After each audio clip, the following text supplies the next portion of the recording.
SVNIT college આવી વિવાદમાં। SVNIT માં રેગિંગ થઈ કે રમત?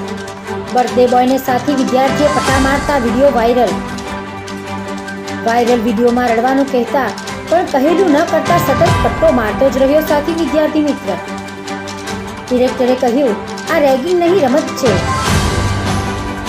ઘટનાને જોઈ રહેલા અન્ય વિદ્યાર્થીઓએ કહ્યું, SVNIT માં બર્થડે અને પ્લેસમેન્ટની ઉજવણીમાં પટ્ટા મારવા એ રિવાજ છે।